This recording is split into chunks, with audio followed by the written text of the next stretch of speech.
Hak anak-anak adalah pendidikan. Pendidikan. Dan ini saya selalu sarankan Bapak Ibu sekalian, pesantren. Pesantren saya wasiatkan itu, kalau enggak ada Islamic boarding school silahkan. Kita selalu jadikan pesantren ini seperti tempat pembuangan anak nakal. Itu yang sekarang diyakini oleh mayoritas masyarakat Indonesia. Yang didahulukan sekolah pemerintah, bukan kita masalahkan sekolah pemerintah, tapi ini sekolah umum dengan soal agama. Nanti kalau nggak diterima di negeri baru masuk ke pesantren. Keliru ini.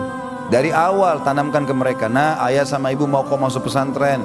Pesantren itu diajar sholat 5 waktu di masjid, dihafalin Al-Quran, diajarin hadis-hadis Nabi SAW, diajarin mandiri dan dewasa.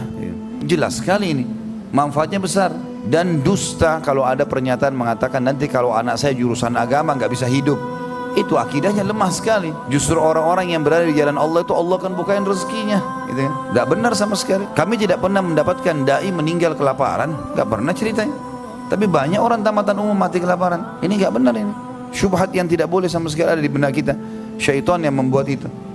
Jurusan agama, agama bukan pilihan, agama kewajiban yang akan memandu dia menjadi orang baik, yang akan menjadi amal jariah buat kita, bukan materi umum. Umum itu bisa dia kursus.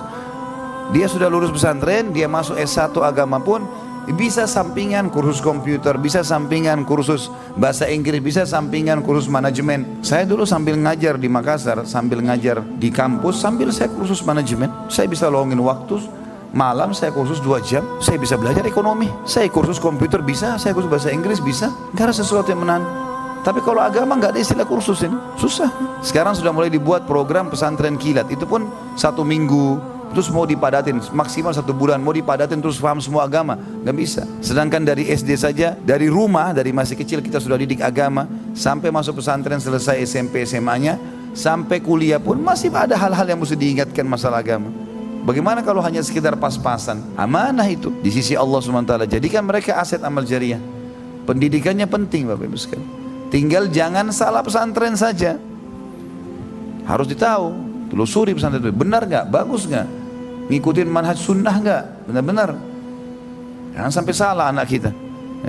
Ini penting untuk diketahui. Ini hak anak loh, pendidikan. Di sini kita bedain hak yang setelahnya, hak anak perempuan, hak laki-laki dalam masalah pernikahan.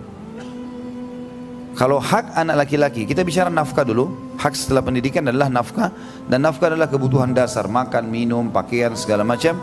Ini ada perbedaan. Kalau untuk anak perempuan wajib sampai mereka menikah. Kalau untuk anak laki-laki wajibnya hanya sampai balik, sisanya sunnah. Makanya hak waris laki-laki 2 dan perempuan 1, karena kewajiban nafkah orang tua bagi anak laki-laki sampai balik. Kalau anak perempuan sampai dia menikah, walaupun dia jadi gadis tua sampai 50 tahun, tetap wajib orang tuanya nafkahi, ya.